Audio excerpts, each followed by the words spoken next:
Hello friends, good afternoon. My self दर्शित Gohani, बायोलाइफ biology में आप सबका स्वागत है। 12th साइंस एनसीईआरटी के अंदर chapter number 11 biotechnology process and principles. Then after let's we will be discuss in today lecture. हमने लास्ट लेक्चर के अंदर डिस्कस किया था कि tools of rDNA technology. RDNA technology के वेरियस टाइप के टूल्स कौन से होते हैं, जिसके अंदर हमने फर्स्ट टूल्स के बारे में डिस्कशन की थी, restriction enzyme. tools of RDNA technology as a restriction enzymes। Last time हमने restriction enzymes कैसे वर्क करता है, उसके टाइप्स एक्सेट्रा हमने डिस्कस किया। Then after let's we will be study as a cloning vectors. Cloning vectors क्या है उसकी बात करते हैं, और क्लोनिंग वेक्टर जो एज अ प्लाज्मिड हेल्पफुल होता है आरडीएनए टेक्नोलॉजी में रिकॉम्बिनेट डीएनए बनाने के लिए। रिकॉम्बिनेट डीएनए बनाने के लिए एक नया ही टूल्स यूज होता है, वो है हमारा नेक्स्ट टूल्स है क्लोनिंग वेक्टर। तो let's we will be study किस किस टाइप के जो जो वेक्टर्स होते हैं वो यूज होते हैं हमें डिजायर्ड डीएनए बनाने के लिए। डिजायर्ड डीएनए बनाने के लिए किस किस टाइप के जो टूल्स होते हैं वो यूज होते हैं। तो यहाँ पे फर्स्ट इंट्रोड्यूस किया है मैंने कि कौन कौन सी चीज किस किसको आप एज अ टूल्स यूज कर सकते हो as a cloning vector. Like हमारे पास एक वेक्टर है प्लाज्मिड। जैसा कि हमने अभी तक जो भी यूज किया, बैक्टीरिया के अंदर एक एक्स्ट्रा डीएनए होता है जो सेल्फ रेप्लिकेटेड होता है, इसकी वजह से उसको हम एज अ प्लाज्मिड मतलब एज अ वेक्टर यूज करते हैं कोई फॉरेन डीएनए के साथ उसको ज्वाइन करने के लिए। और इसकी वजह से जो हमारा फॉरेन डीएनए है उसकी मल्टीपल कॉपीज बन जाएगी, और इसकी मल्टीपल कॉपीज बनने के बाद इसको कोई पर्टिकुलर होस्ट के अंदर हम इंसर्ट करवा सकते हैं। और उसके बाद दूसरा हमारा एज अ क्लोनिंग वेक्टर हम बैक्टीरियोफेज को भी यूज करते हैं। We will also discuss what is a bacteriophage in standard 11। Standard 11 के अंदर हम बैक्टीरियोफेज की बात कर चुके हैं। बैक्टीरियोफेज क्या है कि वायरस है जो बैक्टीरियल इन्फेक्टेड वायरस है। बैक्टीरियल इन्फेक्टेड वायरस है और उसका कुछ पर्टिकुलरली उसका कोई पर्टिकुलर जो जीनोम्स है उसको हम बोलते हैं बैक्टीरियोफेज। और वायरस का जो जीनोम्स डीएनए होता है वो भी सेल्फ रेप्लिकेटेड होता है, वो अपने आप ही रेप्लिकेट होता है। मतलब उसको रेप्लिकेट होने के लिए इस टाइप के जो वायरस इन्फेक्टेड वायरस के जो डीएनए होते हैं उसको रेप्लिकेट होने के लिए कोई क्रोमोसोम्स का पार्ट होने की जरूरत नहीं है, कोई जीनोम्स का पार्ट होने की जरूरत नहीं है एलियन ऑर्गेनिजम्स की बॉडी के अंदर। सो हम बैक्टीरियोफेज को भी मैनी टाइप यूज कर सकते हैं as a vector, but 90% as a vector plasmid use होते हैं। और 10% मैनी टाइम मतलब 10% में ही हम जब जरूरियात होगी, जब ज्यादा जरूर होगा, जब रिक्वायरमेंट ज्यादा होगी तभी हम एज अ वेक्टर बैक्टीरियोफेज के डीएनए को यूज कर सकते हैं। यहाँ पे मैंने एक इमेजेस दिखाई है, आप देख सकते हैं। This is a image of one bacterial cell. उसके अंदर ए वायरस है, वायरस का जो सेल है और जो वायरस का जो डीएनए है उसको हम बोलते हैं बैक्टीरियोफेज। और इसी बैक्टीरिया के एक्स्ट्रा क्रोमोसोमल डीएनए होता है जिसको हमने नाम दिया है प्लाज्मिड। पर सेल प्लाज्मिड। अब बात करें प्लाज्मिड की, डिस्कशन करें तो भाई प्लाज्मिड क्या है, किस टाइप के प्लाज्मिड होने चाहिए। तो पहली बात, per cell plasmid also present in 1 to 2 copy per cell. Bacterial cell है, जनरली कोई भी बैक्टीरिया है उसके अंदर मिनिमम एक प्लाज्मिड का डीएनए होगा, और एक और दो हो सकता है। और मैक्सिमम कोई डिफरेंट टाइप की स्पीसीज है बैक्टीरिया की, स्पेशल टाइप की, तो उसके अंदर ज्यादा से ज्यादा कितने प्लाज्मिड हो सकते हैं? 15 से 100 कॉपी हो सकती है प्लाज्मिड डीएनए की पर सेल। अदर बैक्टीरियल स्पीसीज, कोई डिफरेंट बैक्टीरियल स्पीसीज है उसके अंदर, सपोज हमारे पास इकोलाई है, तो इकोलाई के अंदर मिनिमम प्लाज्मिड की कॉपी 1 to 2 होगी, और मैक्सिमम कोई उसकी डिफरेंट स्पीसीज है उसके अंदर 15 से 100 कॉपीज होती है पर सेल प्लाज्मिड की। एमसीक्यू के लिए हमें ये याद रखना है। उसके बाद also this type of vector and foreign DNA are combined and recombinant DNA produced। और इस टाइप के जो वेक्टर्स है वो कहाँ पे यूज होते हैं? फॉरेन डीएनए को इस फॉरेन डीएनए है वो इस टाइप के जो प्लाज्मिड है, प्लाज्मिड डीएनए का साथ जुड़ जाते हैं और रिकॉम्बिनेंट डीएनए बनाने के लिए यूज होते हैं। और क्यों यही यूज होते हैं? क्योंकि उसके पास सेल्फ रेप्लिकेटिंग की एबिलिटी है, इसकी वजह से। And help a plasmid rDNA replication and produce of many copies of RDNA and the help of plasmid कहाँ पे हेल्प करता है हमें? हमें एज अ वेक्टर प्लाज्मिड को ही क्यों चॉइस किया है? क्योंकि जो RDNA है, जो हमारा रिकॉम्बिनेंट डीएनए बनता है, उसकी बहुत सारी हमें कॉपीज बनानी है, क्लोनिंग करवाना है। तो क्लोनिंग प्रोसेस के अंदर हमारा जो RDNA है, जो वो RDNA मतलब ये प्लाज्मिड डीएनए है और उसके पास एबिलिटी है सेल्फ रेप्लिकेट होने की। तो इसकी वजह से हमारा फॉरेन डीएनए का जो पार्ट है वो भी इसके साथ साथ रेप्लिकेशन होगा, सेल्फ रेप्लिकेट होगा और उसकी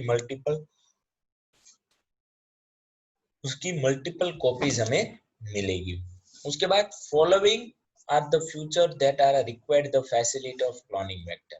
उसके बाद ये जनरली डिटेल थी क्लोनिंग वेक्टर की, प्लाज्मिड और बैक्टीरियोफेज और क्यों प्लाज्मिड यूज होता है, उसके beneficial we will also discuss in later lecture. Last lecture के दौरान हमने प्लाज्मिड की बात कर चुके हैं। अब डिजाइडेबल वेक्टर, बहुत सारे ऐसे वेक्टर होते हैं जो डिजाइडेबल होते हैं। डिजाइड मतलब हमें जैसा चाहिए ऐसे वेक्टर। फर्स्ट उसके पास फैसिलिटी होनी चाहिए।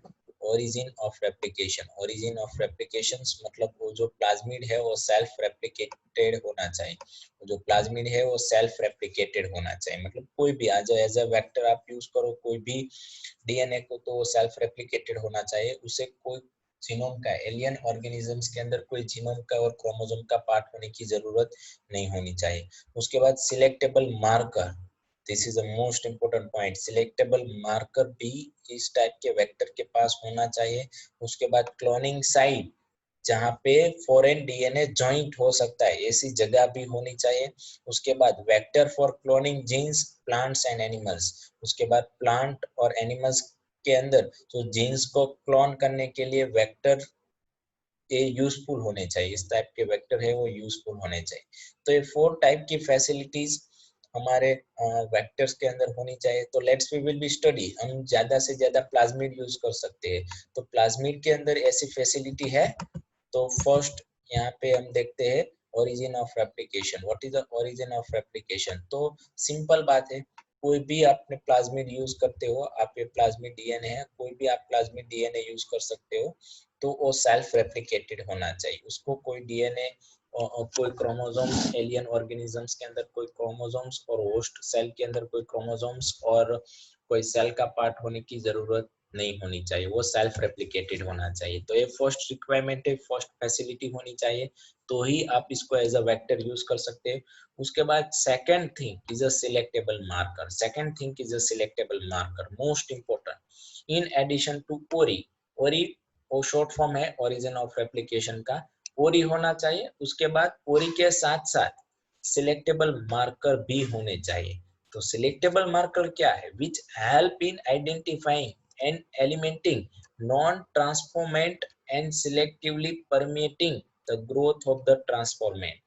हम सिलेक्टिव मार्कर की हेल्प से, सपोज हमारे पास कोई वेक्टर है, इसके पास ओरी तो है, वो सेल्फ रेप्लिकेट होता है, लेकिन इसके पास ऐसा कुछ सिलेक्टिव मार्कर भी है। तो सिलेक्टिव मार्कर क्या करेगा? जो नॉन ट्रांसफॉर्मेंट जो पीस ऑफ डीएनए है, जैसे कि हमने एक फॉरेन डीएनए लिया था, अब ये फॉरेन डीएनए के 5-6 कट हमने, 1 और 2, और मतलब एक जगह से हमारा eco R1 restriction enzyme cut लगाएगा तो एक ही डीएनए के 3 पीस बनेंगे। अब इस डीएनए में से कोई एक पर्टिकुलर पार्ट ही यहाँ पे ज्वाइंट होने वाला है, सपोज ये ज्वाइंट हो गया, तो दूसरे 2 है, उसको आइडेंटिफाई करना, मतलब कौन सा टुकड़ा है वो वेक्टर के साथ ज्वाइंट हुआ है और कौन सा डीएनए का टुकड़ा वो नॉन ट्रांसफॉर्मेंट है, मतलब वो ट्रांसपोर्ट होके हमारे वेक्टर के साथ ज्वाइंट नहीं हुआ, हमारे वेक्टर डीएनए के साथ, हमारे प्लाज्मिक डीएनए के साथ ज्वाइंट नहीं हुआ। तो इसकी वजह से हमारा जो वेक्टर होता है उसके अंदर सिलेक्टेबल मार्कर चाहिए। लाइक ऐसे सिलेक्टेबल मार्कर यूज होते हैं many type of antibiotic resistant genes like ampicillins, chloramphenicols, tetracycline and kanamycins. ये 4 टाइप्स की जो एंटीबायोटिक रेजिस्टेंट जीन्स है उसको यूज करते हैं selectable marker as a selectable marker. जो इकोलाई है उसका अगर कोई अपने प्लाज्मी निकाला है तो उसके अंदर आप ये 4 टाइप्स के 4 में से कोई भी एक जीन है, कोई भी एक जो परफेक्टली सिलेक्टिवली कोई भी एक एंटीबायोटिक रेजिस्टेंट जीन्स है उसको आप इसके साथ जोड़ सकते हैं। मतलब यहाँ पे आपने उसको जोड़ दिया। अब इसकी हेल्प से क्या होगा? इसकी हेल्प से होगा क्या, अगर हमारा ये जो टुकड़ा है, सपोज ये नॉन ट्रांसफॉर्मेंट और ट्रांसफॉर्मेंट टुकड़े हमारे जो डीएनए के थे, जो अगर ये टुकड़ा यहाँ पे जुड़ गया है तो कौन कौन से नॉन ट्रांसफॉर्मेंट टुकड़े हैं? तो अगर ये टुकड़ा इसके साथ जुड़ गया है तो ये डीएनए है, ये जो हमारा पर्टिकुलरली प्लाज्मिड है, पूरे उसकी जो एक पूरी रिएक्शन है वो कंप्लीटली होगी, उसकी पूरी रिएक्शन है वो कंप्लीटली होगी। यहाँ पे एग्जांपल दिया है मैंने, यहाँ पे cut piece of DNA, then after this is a plasmid DNA, then after इसमें से particular only one piece of DNA joint is transfer, यहाँ पे एक ही डीएनए ट्रांसफर होगा और दूसरे सारे है cut piece, other is a non transformant part, दूसरे कट है वो ट्रांसपोर्ट नहीं होते और ये पूरा आरडीएनए बन गया है। तो आरडीएनए बन गया है ऐसा कुछ मैसेज मिले कि चलो एक जो कट पीस है पर्टिकुलरली डीएनए का, फॉरेन डीएनए का, जिसको हमें प्लाज्मिक डीएनए के साथ ज्वाइन करना था, वो पार्ट है वो आरडीएनए के साथ ज्वाइंट हो चुका है। और कौन कौन से पार्ट ऐसे हैं जो नॉन ट्रांसफॉर्मेंट्स है, मतलब उसकी जरूरत नहीं है ट्रांसपोर्टेशन के लिए, तो उसको रिमूव करता है, उसको रिमूव करता है। सपोज बहुत अच्छी पूरी मेथड है, यहाँ पे एक मेथड आपको बता देता हूँ। सपोज आपने आरडीएनए बना दिया है, ठीक है। अब आरडीएनए के प्लाज्मिड के पास selectable marker as a ampicillin है। अब आपको बता दूं कि एम्फिसिलिन है, ठीक है। तो एम्फिसिलिन है, इसकी वजह से ये प्लाज्मिड अगर पूरा बन गया होगा, रिकॉम्बिनेट हो गया होगा, ये जो cut of piece foreign DNA के पीस है जो डीएनए के, उसमें से एक यहाँ पे ज्वाइंट हो गया होगा with help of ligase enzymes और ये पूरा रिकॉम्बिनेट हो गया होगा।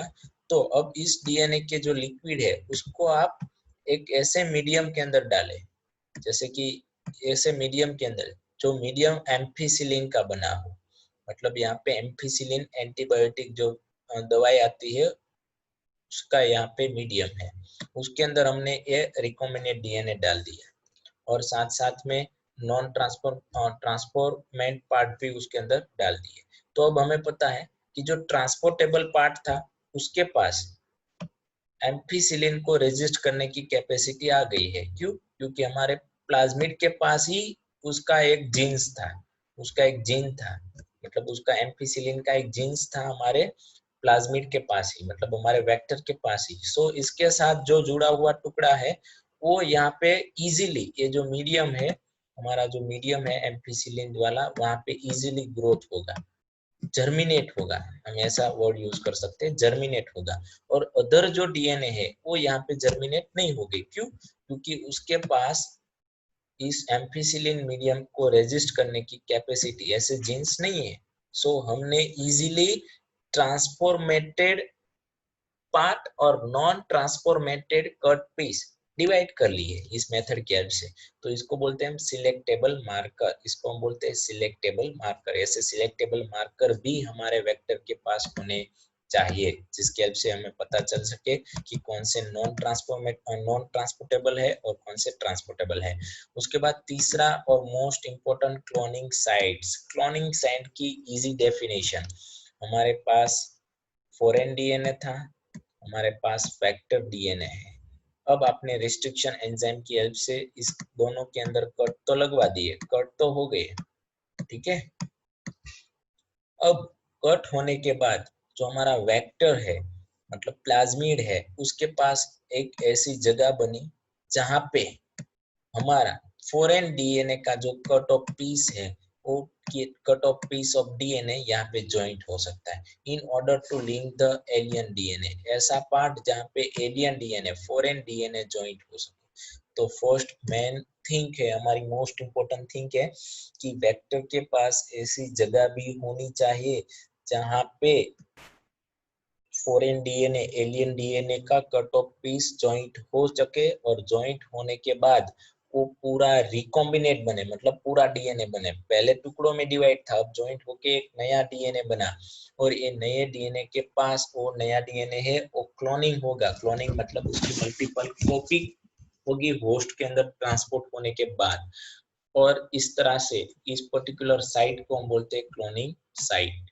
सो सिंपल डेफिनेशन ऐसी कह सकते हैं कि रेस्ट्रिक्शन एंजाइम जहाँ पे कट होता है, जहाँ पे रेस्ट्रिक्शन एंजाइम कट लगा देता है। अब रेस्ट्रिक्शन एंजाइम की भी कैपेसिटी, मतलब उसका भी पर्टिकुलरली एक पॉइंट ऑफ व्यू है कि वो पर्टिकुलर साइट के, मतलब उसकी रिकॉग्नाइज सीक्वेंस है, उसकी रिकॉग्नाइज सीक्वेंस है। जैसे कि इको R1 6 बेस पेयर से ही कट लगाएगा, तो इको R1 यहाँ पे इको R1 है तो यहाँ से ही वो कट लगाएगा, इसकी एक स्पेसिफिक रिकॉग्नाइज सीक्वेंस है। तो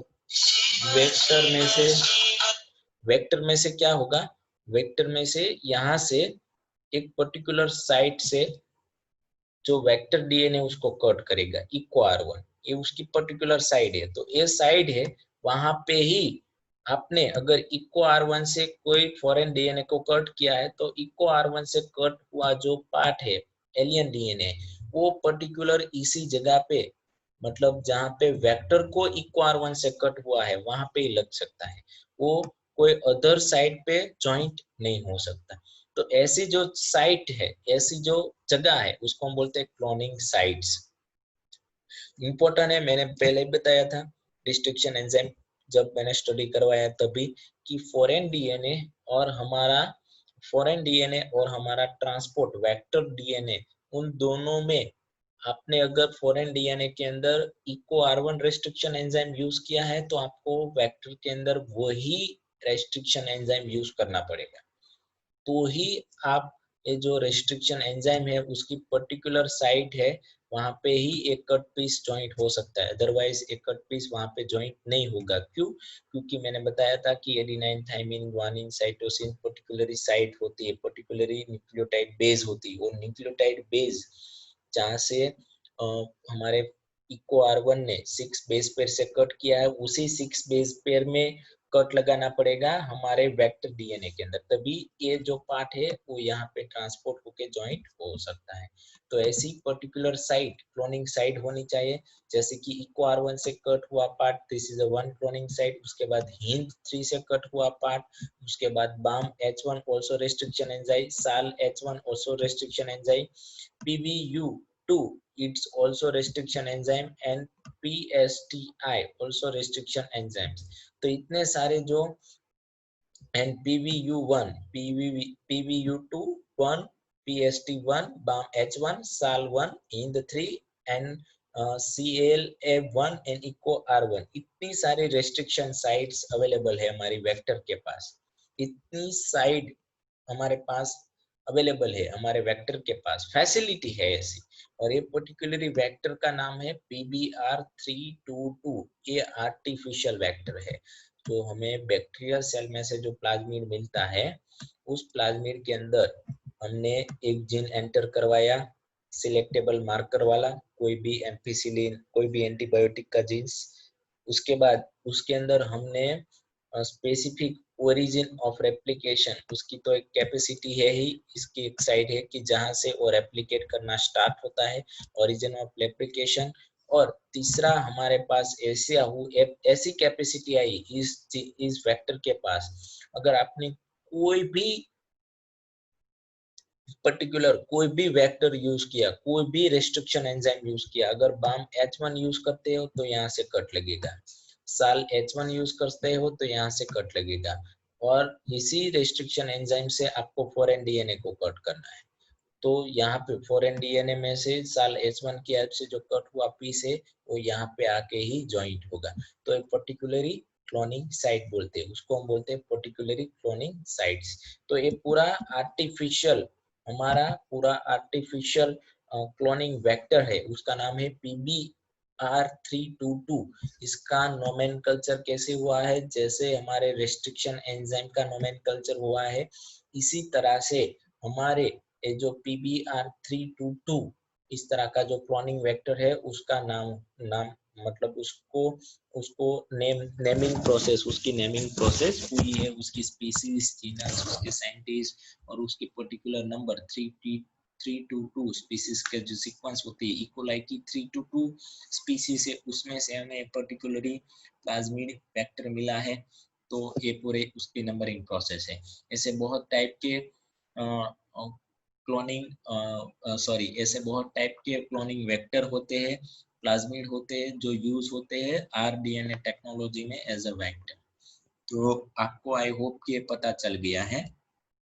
then after selectable marker AMPR, ampicillin and tetracycline also present। आप देख सकते हैं AMPR and TETR मतलब ये टेट्रासाइक्लिन और एम्फिसिलिन एंटीबायोटिक के जो रेजिस्टेंट जीन्स है वो भी इस हमारे वेक्टर के पास प्रेजेंट है, इस टाइप का वेक्टर। सो आप अगर लैब में वर्क कर रहे, डिजाइर्ड जीन्स बना रहे, डिजाइर्ड DNA बना रहे, तो आपको पर्टिकुलरली PBR322 टाइप का ही वेक्टर यूज करना है, और इस टाइप के वेक्टर को आपको यूज करके उसके अंदर सारी फैसिलिटी आपको मिलेगी कि जो सब में होनी चाहिए। उसके बाद एक रोप करके दिया है, ROP is a protein codes, is a proteins code. ये जो वेक्टर है उस वेक्टर का प्रोटीन कोड वो जनरली यूज नहीं होता, बट ये प्रोटीन कोड्स भी हमारे वेक्टर्स के पास होना चाहिए। अब पूरी प्रोसेस बता दूं अब क्या कैसे वर्क करता है।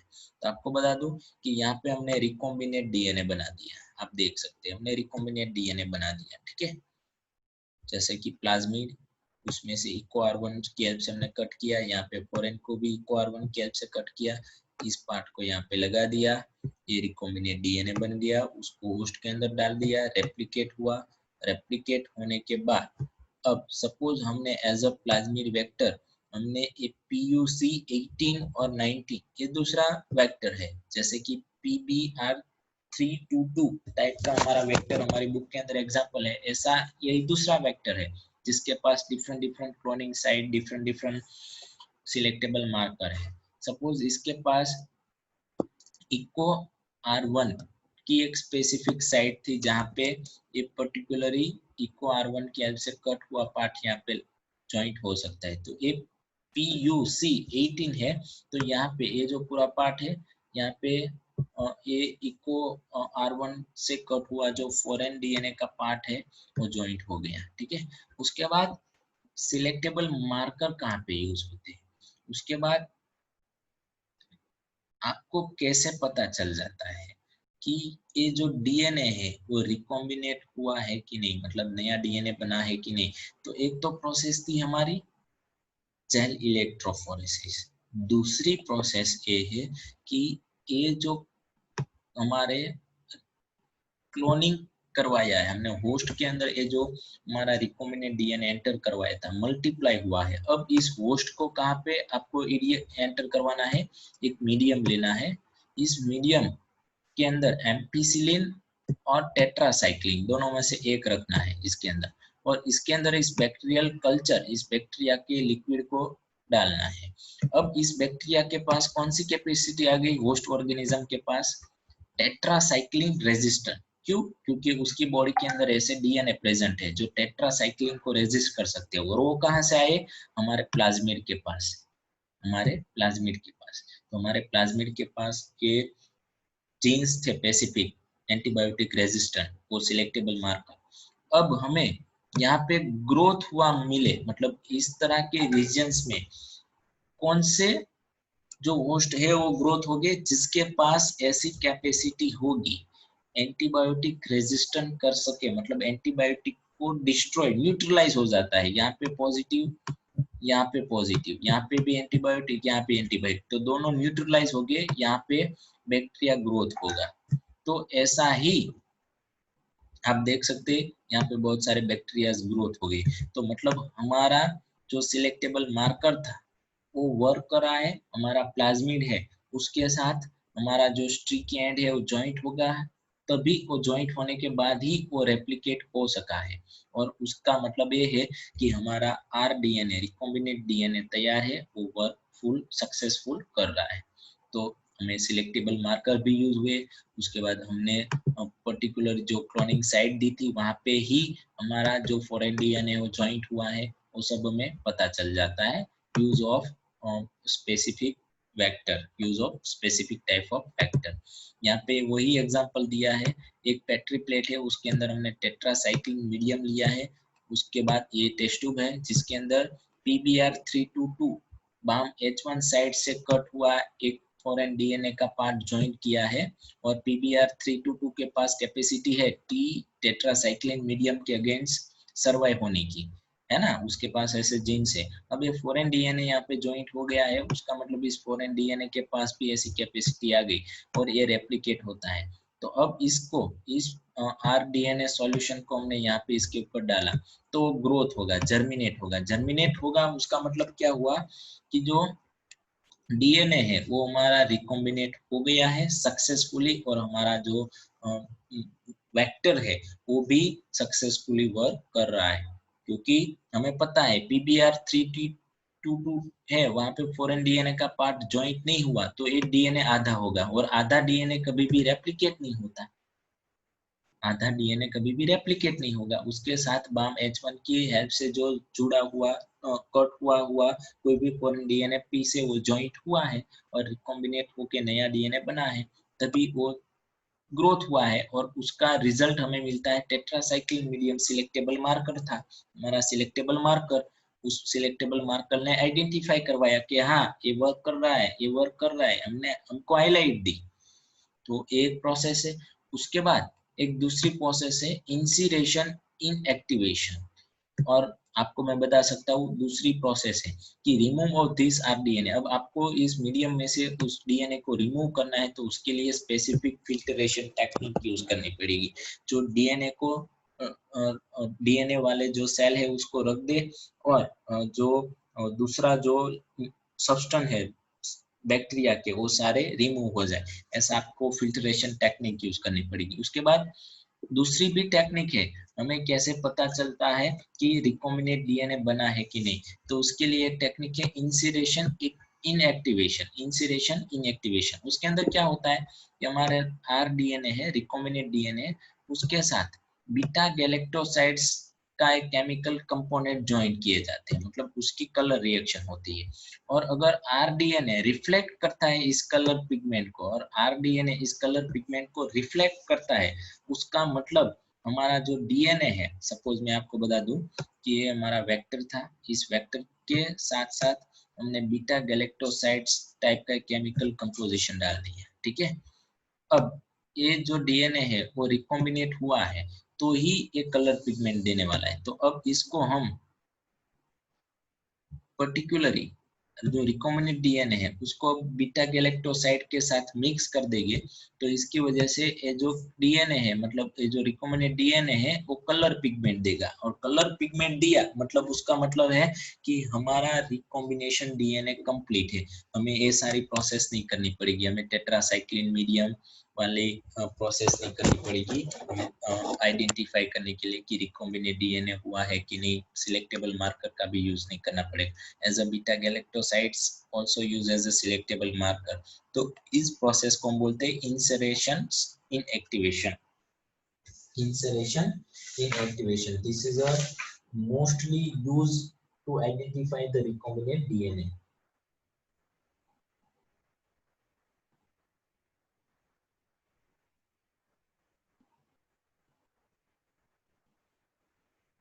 ओके, ये बीटा गैलेक्टोसिडेज है वो वन टाइप, बीटा गैलेक्टोसाइड्स और बीटा गैलेक्टोसिडेज है वो वन टाइप ऑफ एंजाइम्स है। एक एंजाइम्स है जो RDNA के अंदर फॉरेन पार्टिकल इंसर्ट हुआ है ऐसा आइडेंटिफाई करता है। आइडेंटिफाई करता है मतलब कोई ये हमारा पूरा डीएनए था उसके साथ एक अदर पार्टिकल्स ऐसा है जो फॉरेन है, अदर पार्टिकल्स ऐसा है जो फॉरेन है इसके साथ ज्वाइंट हुआ है ऐसा आइडेंटिफाई करता है, उसके साथ कलर रिएक्शन करता है। जैसे कि ये हमारा rDNA है और ये हमारा नॉर्मल डीएनए है, तो ये नॉर्मल डीएनए के साथ आपने बीटा गैलेक्टोसिडेज एंजाइम मिक्स किया तो कलर रिएक्शन नहीं मिलेगी। अगर आपने rDNA हुआ है ऐसा rDNA वाला डीएनए यूज किया और उसके साथ बीटा गैलेक्टोसिडेज एंजाइम यूज करते हैं तो कलर रिएक्शन मिलेगी। कलर रिएक्शन क्यों मिलते हैं कि इसके पास कुछ और नया एक डीएनए के अलावा दूसरा डीएनए का भी पर्टिकुलर पार्ट ज्वाइंट हुआ है और दूसरा कैरेक्टर आइडेंटिफाई हुआ है। सो this method is mostly useful for the investigation of rDNA or uh, particularly insert the foreign DNA pieces, जो फॉरेन डीएनए का पार्ट है वो वेक्टर के साथ जॉइंट हुआ है कि नहीं उसको आइडेंटिफाई करने के लिए यूज होता है। उसको हम बोलते हैं insertion inactivation. Beta galactosidase is a chemical enzymes, और ये एंजाइम्स कैसे वर्क करता है, उसकी मोड ऑफ एक्शन क्या है, वो भी हमें याद रखनी पड़ेगी। ये हमारे पूरे क्लोनिंग वेक्टर्स आप देख सकते हैं। दूसरे PUC इन 19, उसके बाद PBR322, इसके सारी साइट्स, ये सारी की सारी क्लोनिंग साइट्स है।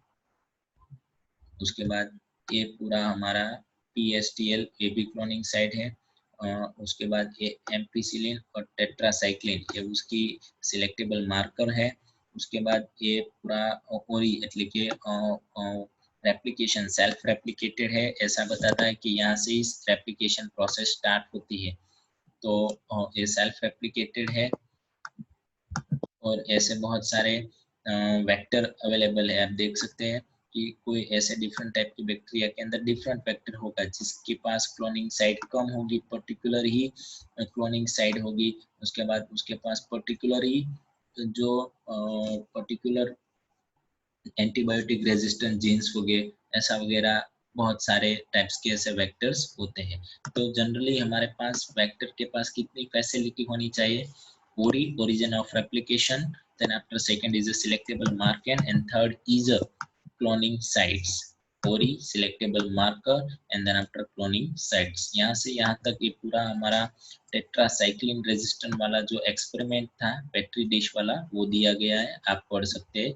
और इसके पीछे का जो पेजेस है उसके अंदर जो हमारा बीटा गैलेक्टोसिडेज एंजाइम का जो पूरी प्रोसेस है, इंसरेशन एक्टिवेशन की प्रोसेस है, उसके बारे में बताया गया है।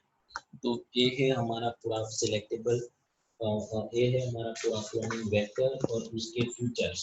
उसके बाद एक हमारा टॉपिक है vector for cloning genes in plant and animals, and then after compact host. और हमारा लास्ट जो टॉपिक था वो था कॉम्पिटिबल होस्ट, कि हमारा जो रिकॉम्बिनेंट डीएनए है वो किस तरह के होस्ट के अंदर हम इंजेक्ट कर सकते हैं, किस तरह से इंजेक्ट कर सकते हैं। और जो वेक्टर होते हैं वो वेक्टर है वो क्लोनिंग जीन्स के लिए कौन कौन से एनिमल्स, प्लांट और एनिमल्स के अंदर एंटर करवाए जाते हैं, उसके बारे में हम नेक्स्ट लेक्चर के अंदर डिस्कस करेंगे। तभी तक थैंक यू वेरी मच।